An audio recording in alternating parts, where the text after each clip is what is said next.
Muliakan alhamdulillah, alhamdulillah. Kajian subuh ini kalau nggak salah sudah yang ke-12. Benar nggak? Iya, berarti udah setahun. Karena waktu itu pertama kali saya, dan ini yang ke-12 ya alhamdulillah kita Allah Subhanahu wa taala berarti kita masih diberikan panjang umur oleh Allah Subhanahu wa taala. Amin. Masih dalam keadaan sehat, masih dalam keadaan dapat meringankan kaki kita dan langkah kita untuk menuju tempat yang mulia yang di masjidnya Allah Subhanahu wa taala. Amin. Ini salah satu perbuatan yang amat dicintai oleh Allah Subhanahu wa taala. Perbuatan yang mendatangkan cintanya Allah, perbuatan yang dapat mendatangkan keridhaan Allah Subhanahu wa taala kepada kita karena kita istiqomah setiap waktu subuh kita berjamaah, setiap waktu kita menuju kepada Allah Subhanahu wa taala. Makanya kata Nabi Muhammad SAW katakan dalam hadisnya diriwayatkan oleh Imam Bukhari, yakni ahabbul a'mali ilallahi adwamuha wa in qalla. Amalan perbuatan yang dicintai oleh Allah Subhanahu wa taala. Perbuatan amalan yang mendatangkan cintanya Allah adalah ketika perbuatan tersebut dilakukan secara terus-menerus walaupun sedikit demi sedikit. Kita pernah dengar istilah dulu nih, orang tua kita ya, sedikit demi sedikit lama-lama menjadi bukit. Nampung sedikit demi sedikit lama-lama jadi habis. Tebuk mulu kira-kira. Sedikit demi sedikit. Ini adalah ciri-ciri orang yang istiqomah kepada Allah Subhanahu wa taala.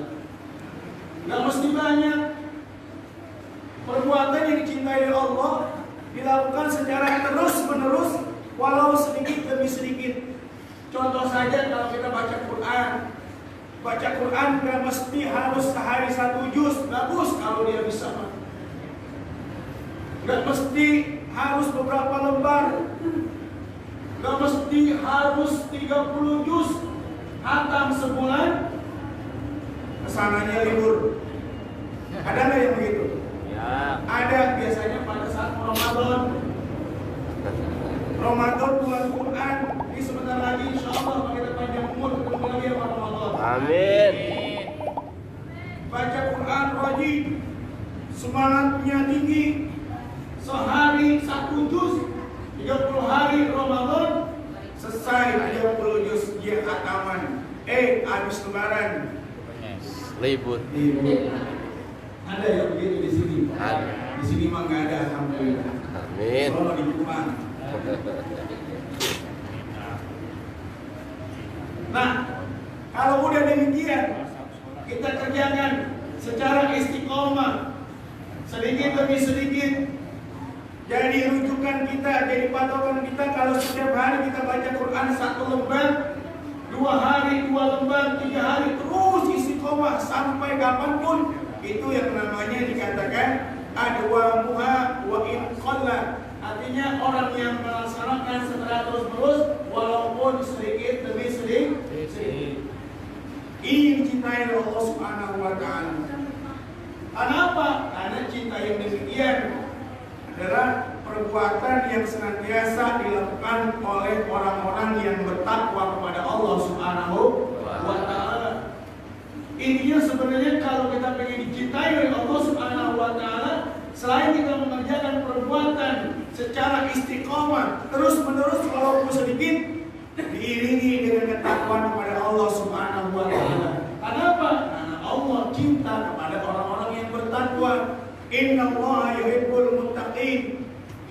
Ya Allah cinta menyukai orang-orang yang bertakwa. Siapakah mereka yang bertakwa? Mereka yang senantiasa mengerjakan perbuatan baik, yang senantiasa mengerjakan perintah Allah dan menjauhi segala larangan-larangan Allah Subhanahu wa taala. Ngantuk. Masih hidup. Bu. Ibu semangat, alhamdulillah. Bapak-bapak yang saya hormati dan saya muliakan, istiqomah penting. Kalau orang udah istiqomah, apalagi istiqomah dalam hal keimanan, bagaimanapun dalam kondisinya, baik dalam keadaan sulitkah ia, dalam keadaan mudahkah ia, dalam keadaan lapangkah ia tetap istiqomah menyembah Allah Subhanahu wa Ta'ala. Kenapa? Karena Allah udah jamin orang yang istiqomah adalah orang yang dicintai oleh Allah Subhanahu wa Ta'ala, maka dalam kehidupannya tidak pernah khawatir akan keadaannya. Kenapa? Karena ia tahu setiap perjalanannya ketika ia ibadah dengan istiqomah, yakin Allah Subhanahu wa Ta'ala pasti akan mendampingi kehidupannya. Kita lihat di dalam surat Fussilat ayat 30. A'udzubillahi minasyaitonir rajim. Innal ladzina qalu rabbuna Allahu tsumma istaqamu tatanazzalu 'alaihimul malaikatu alla takhafu wa la tahzanu wa abshiru bil jannati allati kuntum tu'adun. Istiqomah karena dia sungguh berjamaah jadi hafal. Doa langsung terusin. Apa yang dimaksud dengan istiqomah? Ketika Allah Subhanahu wa Ta'ala katakan dalam ayat tadi, innal ladzina qalu rabbuna Allahu tsumma istaqamu. Sesungguhnya orang-orang yang berkata Allah Tuhan kami, kemudian mereka istiqomah. Apa istiqomah? Teguh pendirian pada Allah Subhanahu wa Ta'ala. Tatanazzalu 'alaihimul malaikatu alla takhafu wa la tahzanu. Kalau mereka istiqomah diiringi dengan iman dan takwanya kepada Allah Subhanahu wa Ta'ala, mereka yakin dengan istiqomahnya, dengan ibadahnya, Allah kirimkan para malaikat dari langit untuk menyambut orang-orang yang istiqomah dengan berkata alla takhafu wa la tahzanu. Janganlah engkau takut, janganlah engkau sedih. Wa abshiru bil jannati allati kuntum tu'adun. Dan surga yang Allah janjikan pada orang-orang yang istiqomah. Istiqomah ternyata penting. Ya, makanya tadi disebut dengan apa? Mudawamah. Dengan orang yang melakukan ibadah, melakukan kebaikan sedikit demi sedikit, tentunya akan menghasilkan sesuatu yang besar. Sama seperti dosa. Dosa kalau kita lakukan secara terus menerus walaupun sedikit, kira-kira jadi dosa kecil atau besar? Besar. Basalat, ya, tidak ada dosa kecil. Ma'al israr, ketika lakukannya secara menerus-menerus. La saghirata ma'al israr. Tidak ada dosa yang dilakukan ya secara terus-menerus, maka ia akan menjadi besar. Tidak akan kecil, tidak akan kecil. Kalau dosa dilakukan terus-menerus, pasti akan menjadi besar. Lalu yang kedua adalah la kabirata ma'al istighfar. Tidak ada dosa besar kalau diiringi dengan istighfar kepada Allah Subhanahu wa Ta'ala. Jadi semuanya apa? Semuanya kelihatan. Sedikit demi sedikit dilakukan secara istiqomah. Kalau itu kebaikan akan mendatangkan pahala yang besar dari Allah Subhanahu wa Ta'ala. Makanya Pak, Ibu, salah satu perbuatan yang baik yang mendatangkan cintanya Allah kepada kita pada hari ini adalah karena kita menjalankan perintah Allah dan juga mengikuti sunnahnya baginda Nabi Muhammad Sallallahu Alaihi Wasallam. Ayat tadi dalam surat Al-Quran ayat 31 Allah Subhanahu wa Ta'ala berfirman, A'udzubillahi minasyaitonir rajim. Qul in kuntum tuhibbuna Allah fattabi'uni yuhibbukumullah wa yaghfir lakum dzunubakum. Katakanlah wahai Muhammad, jika kamu mencintaiku, maka ikutilah aku. Kita datang karena kita mencintai Allah. Kita datang karena mencintai mencintai Rasulullah, maka pada hari ini dan seterusnya kita mengikuti apa yang disampaikan oleh Allah dan apa yang dicontohkan oleh baginda Rasulullah Nabi Muhammad SAW, niscaya Allah akan mencintai kita. Yakin gak Pak? Yakin gak? Kalau Allah sudah mencintai kita, kira-kira kehidupan kita bagaimana? Kehidupan kita akan jadi bahagia, kehidupan kita menjadi senang, hati selalu lapang. Karena apa? Karena Allah cinta kepada kita.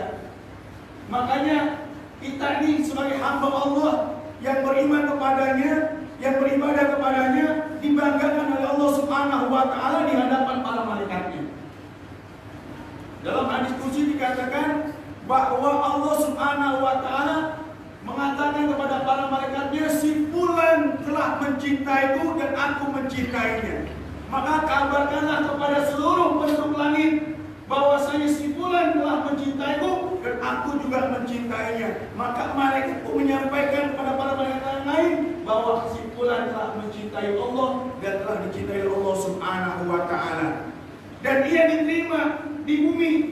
Artinya ia juga dicintai oleh orang-orang yang soleh. Ini apa? Ini bukti bahwasanya kalau Allah sudah mencintai kita, apapun akan menjadi mudah di hadapan Allah Subhanahu wa Ta'ala. Dan juga perbuatan kita, amal kita di muka bumi ini. Modalnya dari cinta. Ibu dicintai sama suami, kira-kira senang atau enggak? Bu, mencintai suami senang apa enggak? Apalagi suami nggak banyak, walaupun sebulan 60 juta ya lumayan. Dicintai oleh manusia kita senang, dicintai oleh Allah kita jauh lebih senang. Ada yang kadang-kadang cinta Allah Subhanahu wa Ta'ala. Apa? Ya, kalau kita ingin dicintai oleh Allah, cintai oleh manusia, ini kebahagiaan yang luar biasa bagi kita. Makanya ketika seorang ulama besar yang bernama Syekh Ahmad Al-Misri, ulama besar dari Mesir, beliau menyampaikan kajiannya yang menyampaikan bahwa kalau kita ingin dicintai oleh Allah, ingin dicintai oleh manusia, maka yang pertama adalah kalau ingin dicintai oleh Allah, zuhudlah terhadap kehidupan kita di dunia. Zuhud, pola hidup memikirkan kehidupan akhirat dibandingkan kehidupan dunia, dan juga tapi tidak melupakan dunia. Artinya dia mempunyai sifat qanaah, menerima apa adanya yang diberikan Allah Subhanahu wa Ta'ala. Kalau kita punya sifat tersebut, memiliki pola kehidupan bekal kita untuk akhirat, maka kita akan dicintai oleh Allah Subhanahu wa Ta'ala. Dan kalau kita zuhud terhadap apa yang dimiliki oleh manusia, kita bersyukur ketika tetangga kita punya nikmat, kita bersyukur ketika tetangga kita punya sesuatu hal yang tidak kita miliki, kita zuhud kepada hal tersebut, maka itu yang menyebabkan kita cintai oleh manusia. Makanya kata beliau Syekh Ahmad Al-Misri, kalau kita ingin mendapatkan kemuliaan dan cintanya Allah Subhanahu wa Ta'ala, maka yang pertama adalah hidupnya harus zuhud. Tidak hanya mementingkan dunia atau tidak hubud dunia, cinta kepada dunia. Maka kalau kita punya sifat tersebut, yakni sifat zuhud kepada apa yang Allah telah berikan kepada kita, maka disitulah kita Allah yang akan dapati. Tapi kalau kita hubud dunia, cinta kepada dunia, dari mulai pagi sampai ketemu malam, dunia dicari, Allah tidak didatangi, Allah tidak disujudi, maka orang tersebut adalah orang yang rugi karena ia tidak dicintai oleh Allah Subhanahu wa Ta'ala.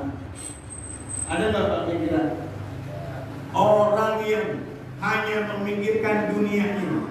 Contoh aja kita buka, ketika seseorang bekerja dari pagi sampai sore, dari Senin sampai Sabtu, dari Senin sampai Jumat, kira-kira kalau ditanya berapa dunia per bulan? Ada yang 5 juta? Ada. Ada.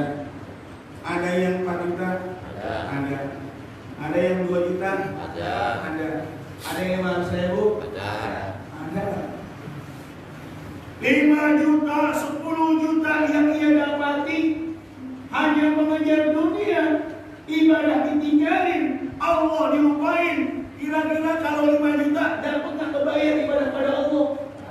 Rugi nggak kita? Rugi. Kenapa? Hanya dengan 5 juta urusan dunia kecil di hadapan Allah Subhanahu wa Ta'ala. Yang lebih besar adalah karena kita cinta pada dunia dan meninggalkan Allah Subhanahu wa Ta'ala.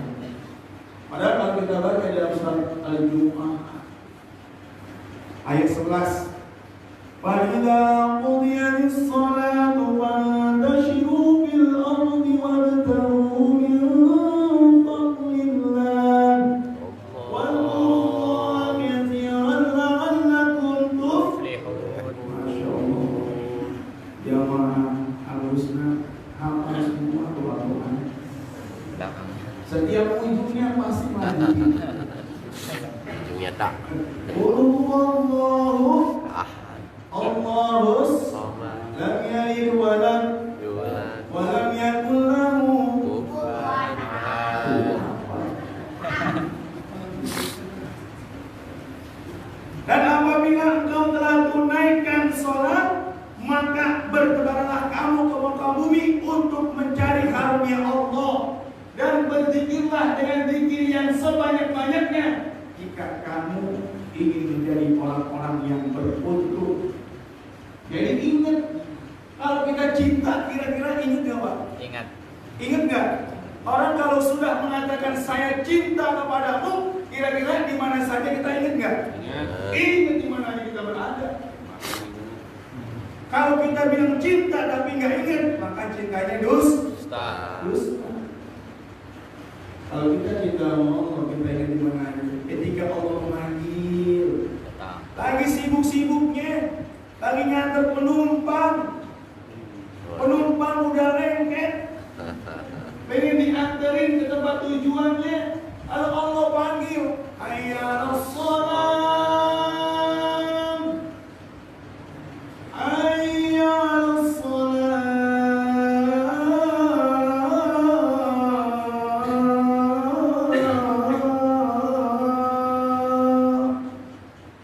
Ini azan bohongan ya Pak ya? Kalau bisa berpuasa. Allah panggil, hayya 'alas shalah, lagi sibuk-sibuknya. Dia tinggalkan sejenak. Dia ajak tuh penumpangnya. Maaf, ada sholat dulu. Jarang gak ada gitu? Jarang. Tapi ada gak? Ada. Lihat PO Bus apa Haryanto kalau nggak salah tuh. Iya. Udah jadi contoh. Kalau ojek mah baru 1 orang yang dibawa. Bis 56 orang, 59, 60 orang. Waktunya salat. Dia mikir dulu tuh ke masjid. Ternyata apa? Berkah sekarang perusahaannya.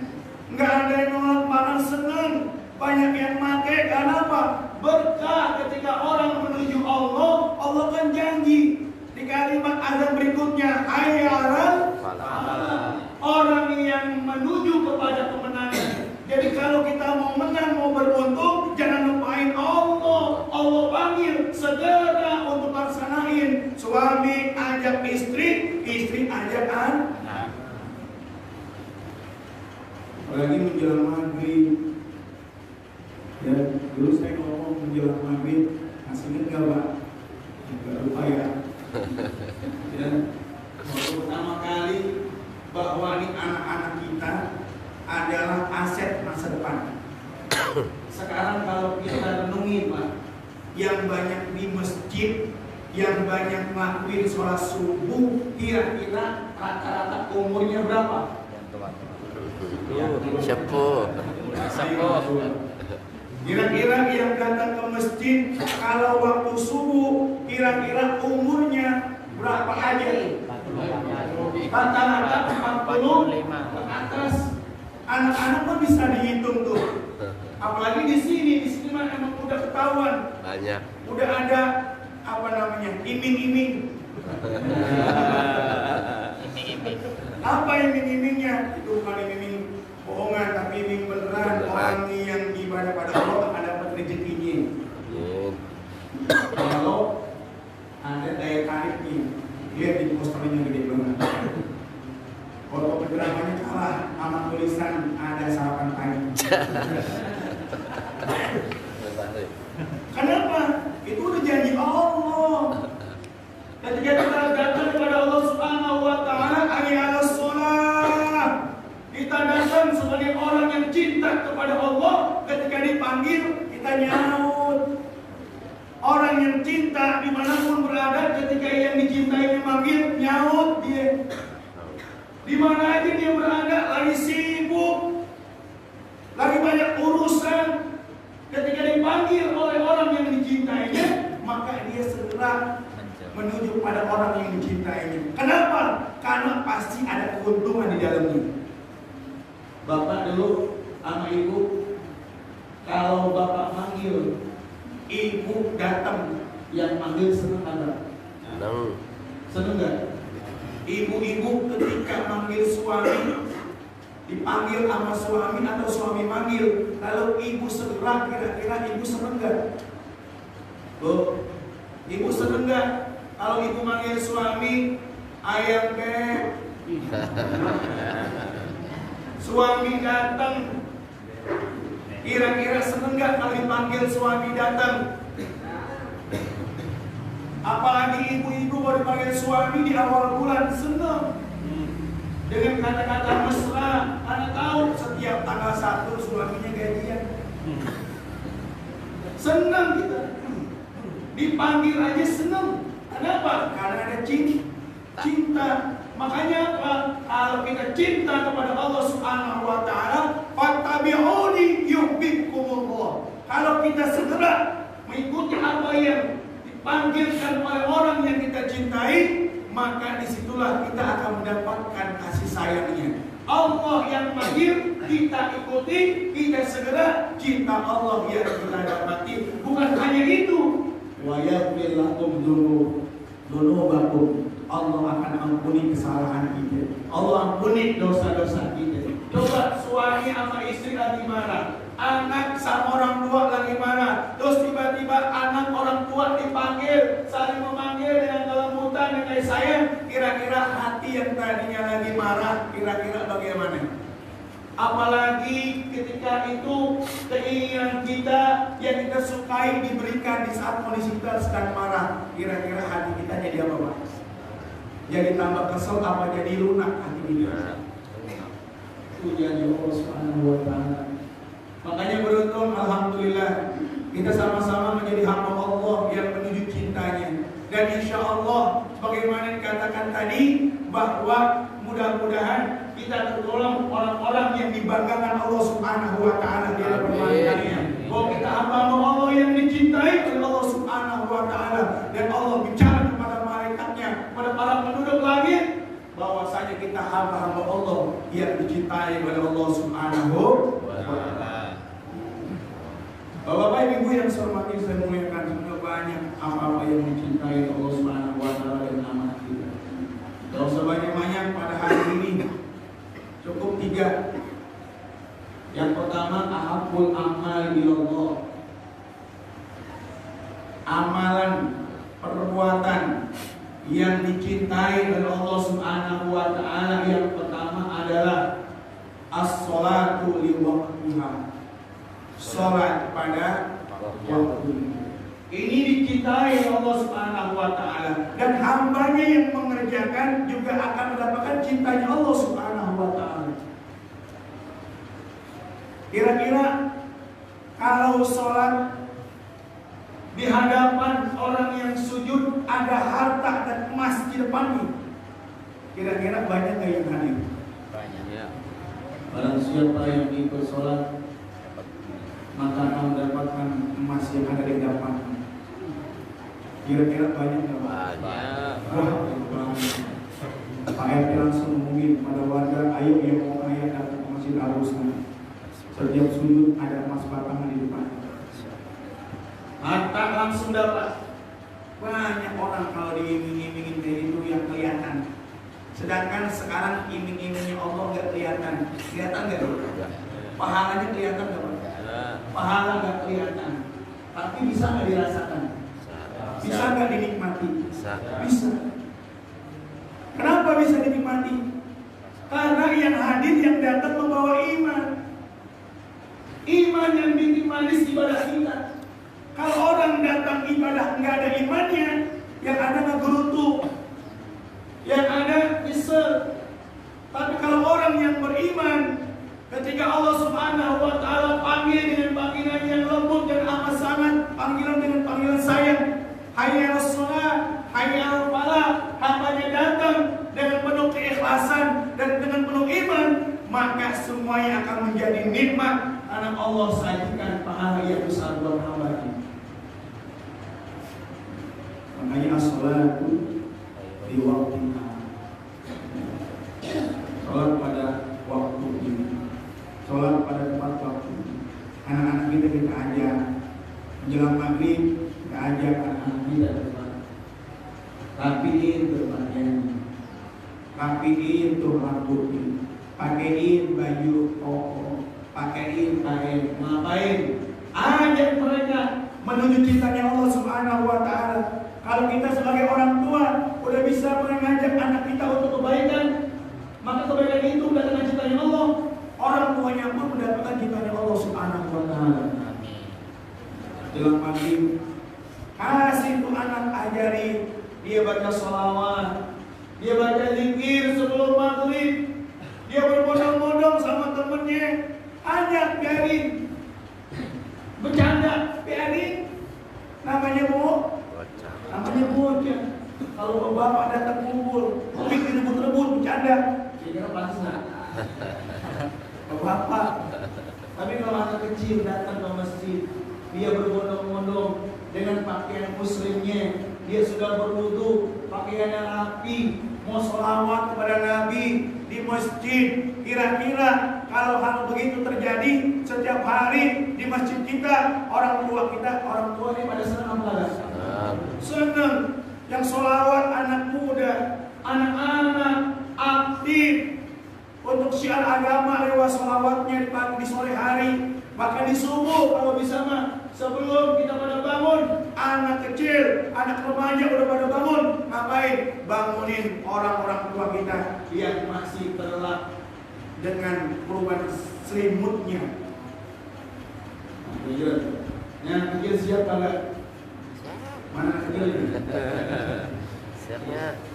Yang kecil siap nggak nih kalau ba'da atau sebelum maghrib sholawatan? Siap. Siap nggak? Siap nggak? Siap aja teman-temannya. Orang tua mah tinggal ngebimbing. Kalau ada yang bercanda tinggal diarahin, jangan diomelin. Kenapa? Kalau kita cinta sama Allah, ikutinlah sifat kasih sayang Allah. Ini bocah udah dateng, udah wudu, udah pakai koko, rapi-rapi, minta ongkos lagi sama emaknya, sampai sini diomelin, dijewer. Kira-kira besok bocah datang apa kagak? Kagak. Kalau bocah kagak datang, setiap hari ada anak-anak muda yang susah siapa? Orang tua mikir lagi, umur gua nggak panjang, umur gua nggak bisa lama. Kira-kira besok siapa yang terusin kalau bukan anak muda? Kalau anak muda sekarang udah sering dimarahin, anak muda yang sering dijewer, kira-kira besok dia akan menghindar dari orang tua. Kenapa? Gua nggak mau lagi ke Masjid Al-Husna. Apa? Baru 3 minggu sekali gua dijewer.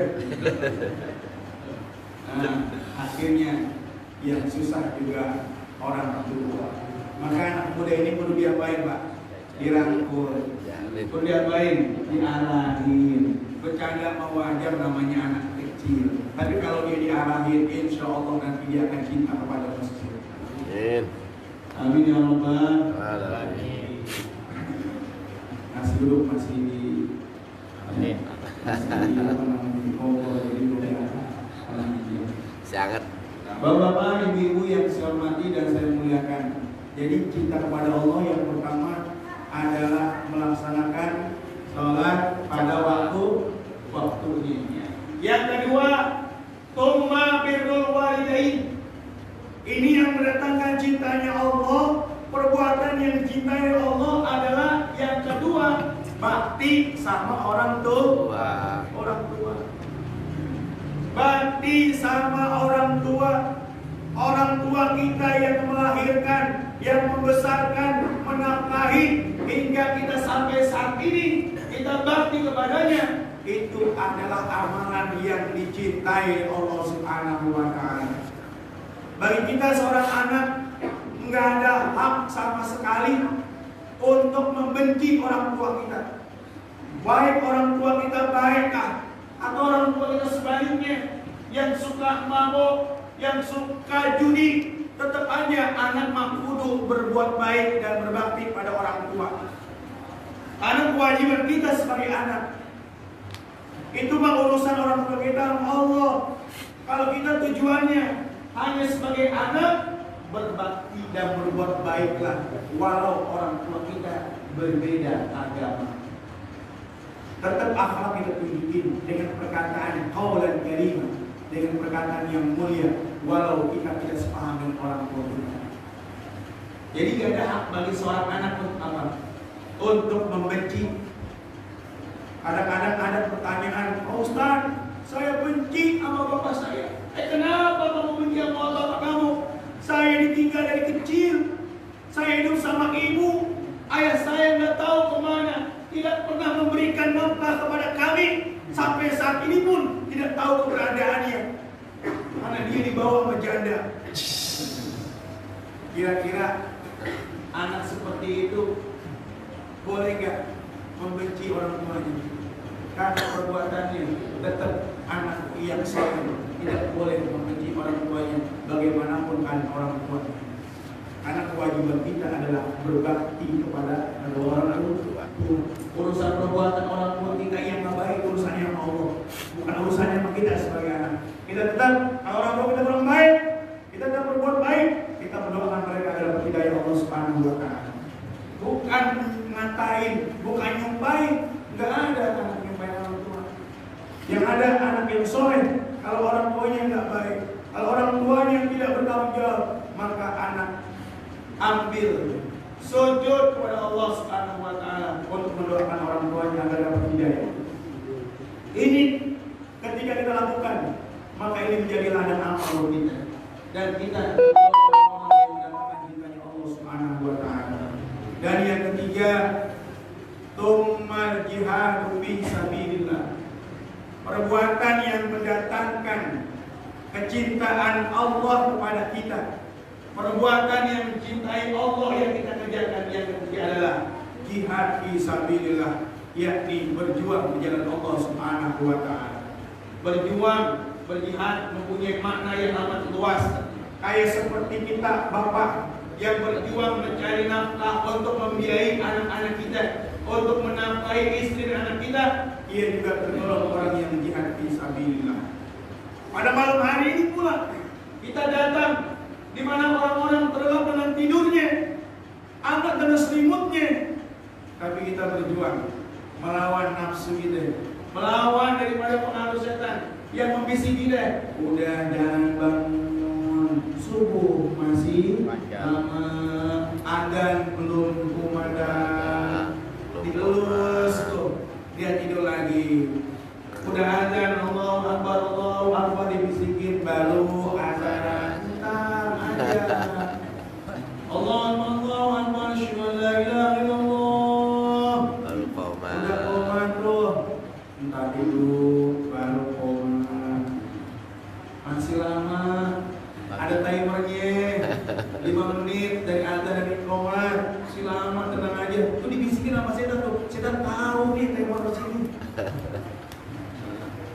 Allah Akbar. Imam, Bismillahirrahmanirrahim. Udah mulai sholatnya, udah taruh baru baca Fatihah. Waladhdallin. Bismillahirrahmanirrahim. Sabbihisma rabbikal a'la. Ayo bangun bang. Dulu baru surah rakaat pertama. Assalamualaikum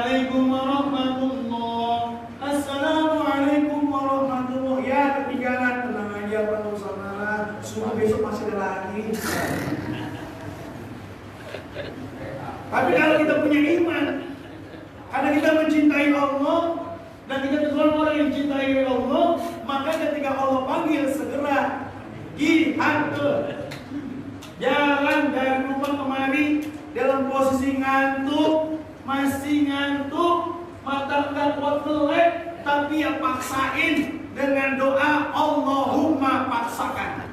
Allahumma paksakan. Doanya. Allahumma Sakit. wala paksakan la tak bisa. Wala tak bisa la gila kau dunia wal akhirah. Apa artinya? Balik ya. Jangan nyari doa ini di buku-buku karangan orang nggak ada ini. Ini mah karangan sendiri. Allahumma paksakan. Yang namanya perlu dipaksakan.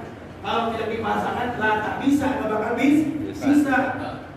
Wala tak bisa, lalu gila kau dunia wal akhirah. Balik. Kalau tidak dipaksakan, rugilah kau dunia dan akhirat. Nah itu bukan doa orang bukan. Harus perlu dipaksakan, Pak. Anak kita juga perlu dipaksakan. Walaupun sholatnya belum 5 waktu, nggak apa-apa. Sama kayak puasa besok Ramadan. Dia belum wajib puasa tapi diajarin walaupun baru kita zuhur nggak apa-apa. Pembiasaan, pendidikan bagi anak kita. Sehingga apa? Sehingga kelak nanti mereka menjadi manusia yang mandiri dalam ibadahnya. Kalau nggak dipaksain dari sejak dini, nanti kita akan repot sebagai orang tua. Sulit, karena banyak orang tua yang udah goreng-goreng kepala karena lantaran anaknya susah buat ibadah kepada Allah Subhanahu wa Ta'ala. Tapi di sini alhamdulillah anak pengajarnya, anak-anaknya sudah mulai bangkit, anak-anaknya sudah mulai datang ke masjid ya dengan kondisi ngantuk nih, orang tuanya paksain. Gendongin tuh anak, kenapa? Ayo dong kita ke musola, ayo dong kita ke masjid Al-Husna. Emaknya diajak, semua anaknya diajak. Kenapa? Karena alhamdulillah dengan kita ibadah di masjid Al-Husna, sholat subuh berjamaah minimal mengurangi jatah hari-hari. Alhamdulillah. Ini kan bagian dari nikmat Allah Subhanahu wa Ta'ala. Kenapa? Karena ini salah satu ciri daripada orang yang bertakwa. Jadi kalau orang yang bertakwa apa? Ibadah aja udah semuanya karena Allah, karena rezeki udah ditanggung. Ini alhamdulillah rezeki kita pagi ini udah ditanggung oleh Allah Subhanahu wa Ta'ala melalui masjid Al-Husna. Sehingga pada pagi hari tepatnya jam 6 sampai jam 7 alhamdulillah jatah keluarga kita pada pagi hari ini ditanggung oleh Allah Subhanahu wa Ta'ala. Dan yang paling bergembira adalah para suami. Karena korbannya. Alhamdulillah. Ya, alhamdulillah mudah-mudahan pada pagi hari ini di awal yang baik kita sujud kepada Allah Subhanahu wa Ta'ala. Diawali dengan salat 2 rakaat sebelum subuh. Mudah-mudahan Allah Subhanahu wa Ta'ala berikan kita rezeki yang berlimpah dan berkah. Amin. Yang cukup untuk ibadah, untuk memberikan maslahat buat diri kita, keluarga kita, dan mudah-mudahan kita yang paling penting istiqomah terus menerus teguh pendirian dalam ibadah kepada Allah Subhanahu wa Ta'ala. Mudah-mudahan ini menjadi jembatan kita mendapatkan ridhonya Allah Subhanahu wa Ta'ala. Dan kita masuk dalam surga Allah bersama baginda Nabi Muhammad sallallahu alaihi wasallam. Amin ya rabbal alamin. Biniyatul qabul al-Fatihah. Bismillahirrahmanirrahim. Alhamdulillahirabbil alamin. Ar-Rahmanir Rahim. Maliki yaumiddin. Iyyaka na'budu wa iyyaka nasta'in. Ihdinas siratal mustaqim. Siratal ladzina an'amta 'alaihim ghairil maghdubi 'alaihim waladdallin. Amin. Allahumma ibu sama kita muliakan. Sudah ya. Belum masih banyak yang perlu sampaikan, cuma alhamdulillah waktunya sudah jatah sarapan ya. Kemudian insyaallah apa yang disampaikan bermanfaat bagi kita semua. Amin. Mudah-mudahan anak kita generasi selanjutnya menjadi generasi yang nurani, generasi yang soleh dan saleh, yang menjadi penerus perjuangan daripada orang tuanya dan guru-gurunya. Amin. Mudah-mudahan masjid kita ini selalu membawa manfaat dan keberkahan buat umat. Dan jamaahnya semakin banyak. Dan orang-orang yang mendapatkan dari Allah Subhanahu wa Ta'ala untuk memakmurkan masjid yang kita cintai. Amin. Ya Rabbal Alamin. Mungkin sebelum saya tutup salam, ada yang mau nanya kali Pak? Sebab tahun yang lalu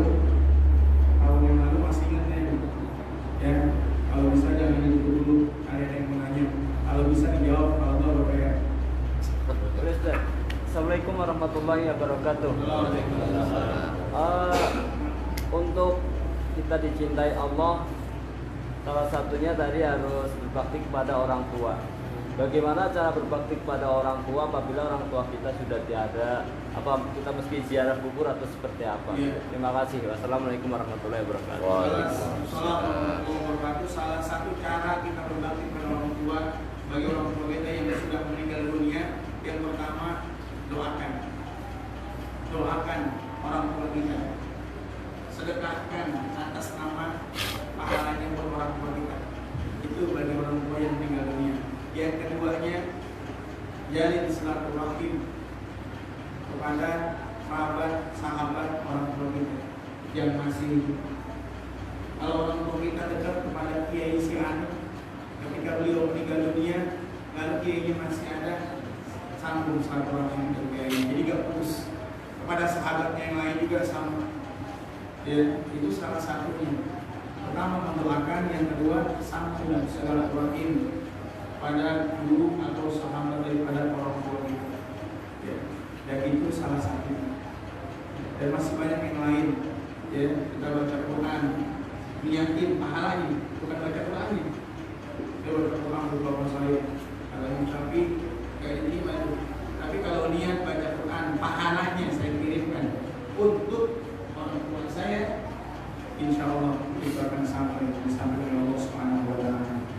Lalu juga sedekah atas nama orang tua kita. Karena ada di zaman Nabi, ada seorang muda meninggal orang tuanya, dia dalam keadaan tidak menghadiri orang tuanya, lalu dia bertanya kepada Rasulullah, ya Rasulullah, saya tidak mendapati meninggalnya orang tua saya. Bagaimana kalau aku sedekahkan, ya, atas nama orang tua saya yang meninggal dunia? Kata Rasulullah, ya silakan. Artinya apa? Boleh kita bersedekah atas nama orang tua kita yang pahalanya kita niatin supaya disampaikan kepada orang tua kita yang telah meninggal dunia. Insya Allah sampai pahala. Jangan nanti orang tua kita meninggal dunia, ya didoain enggak, dan bagaimana doain anaknya juga enggak sholat, enggak ibadah. Ini kan rugi nanti orang tua. Makanya sejak dini supaya kita tanamkan pada anak kita agar nanti setelah kita meninggal dunia ada yang selalu menghadiahkan pahala kepada kita sebagai orang tua.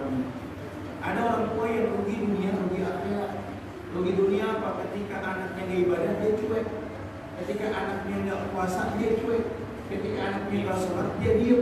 Dan di saat orang tuanya meninggal, ini orang tua rugi lagi di akhirat. Kenapa? Tidak ada yang irimin pahalanya. Kenapa? Karena pahala dari anak yang soleh itu insya Allah sampai. Yang selalu mengalir walaupun orang tuanya itu sudah meninggal dunia, kalau meninggalkan anak yang soleh, maka dia akan terus mendapatkan kiriman pahala dari anak yang soleh. Tidak maka ada in qata amalu illa min talatin. Sedekah jariyah, ini pertama sedekah jariyah. Nih orang di dekat karpet nih, ya selama karpetnya digunakan terus pahalanya ngalir walaupun dia sudah meninggal dunia. Lalu juga apa? Au ilmin yuntafa'ubi, guru-guru kita yang ngajarin walaupun satu kali diamalin, pahalanya terus mengalir ketika diamalin ilmunya. Dan ketiga apa? Awaladin sholihin yad'ula, yaitu anak yang soleh yang selalu mendoakan orang tuanya. Orang yang selalu mendoakan orang tuanya, syaratnya adalah dia anak yang soleh. Dia anak yang soleh pasti mendoakan orang tuanya. Minimal doanya yang dia dapatkan Rabbi fili wa liwalidayya warhamhuma kama rabbayani shaghira. Walaupun cuma itu, setiap pada sholat dia baca buku orang tuanya, insya Allah orang tuanya bahagia karena meninggalkan anak-anak yang soleh yang selalu memikirkan dan juga mengirimkan pahala buat orang tuanya. Itu pas kan Pak? Pas. Tadi mulainya pas begini dan akhirnya pas begini. Ini memang sudah disediakan oleh pengurus, kalau tentu langsung gak enak. Aja. Mari sama-sama kita berdoa, semoga pertemuan kita ini datang dari Allah Subhanahu Wa Taala. Amin. Fokus segala niatan kita, anak kita menjadi anak yang soleh dan solehah. Amin. Kita sabihin kepada Allah. Amin. Dalam istiqomah dalam ibadah, dalam istiqomah dalam husnul khatimah, mendapatkan syafaat dari baginda Nabi Muhammad Sallallahu Alaihi Wasallam. Bismillahirrahmanirrahim.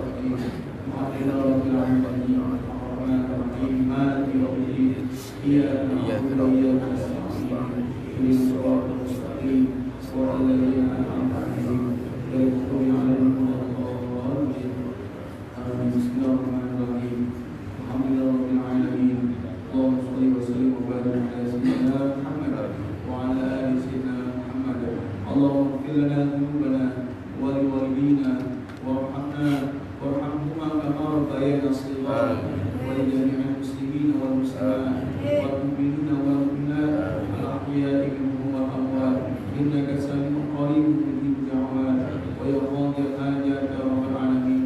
اللهم انفعنا بما علمتنا وعلمنا الذي ينفعنا وزدنا علما. اللهم ارزقنا فهم النبيين وحفظ المرسلين كلام الملائكة المقربين برحمتك يا أرحم الراحمين. اللهم اجعلنا وأولادنا وذريتنا وتلامذنا من أهل العلم ومن أهل الخير ولا تجعلنا وإياهم من أهل الجهل والضير إنك على كل شيء قدير. ربنا آتنا من لدنك رحمة وهيئ لنا من أمرنا رشدا. ربنا آتنا من لدنك ذرية طيبة إنك سميع الدعاء. ربنا هب لنا من أزواجنا وذرياتنا قرة أعين واجعلنا للمتقين إماما. ربنا آتنا في الدنيا حسنة وفي الآخرة حسنة وقنا عذاب النار وادخلنا الجنة مع الأبرار يا عزيز يا غفار يا رب العالمين. وصلى الله على سيدنا محمد وعلى آله وصحبه وسلم والحمد لله رب العالمين. سبحانك اللهم وبحمدك أشهد أن لا إله إلا أنت أستغفرك وأتوب إليك. السلام عليكم ورحمة الله وبركاته.